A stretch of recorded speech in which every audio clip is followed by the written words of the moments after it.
Nandito yung ulo ng ano, ng ship. Ano to? Siguro ang tatambako yan.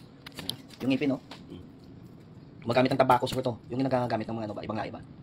Yung mga Nepal iba. Gumagamit ng tabako yung ngipin mo, kita mo.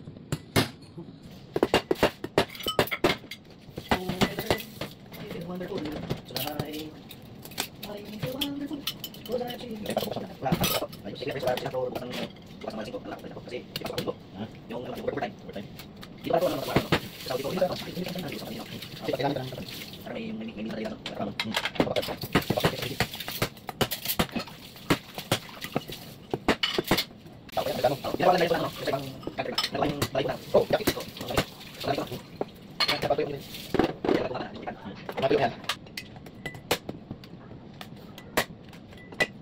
Shout out Miguel, Eman Dario.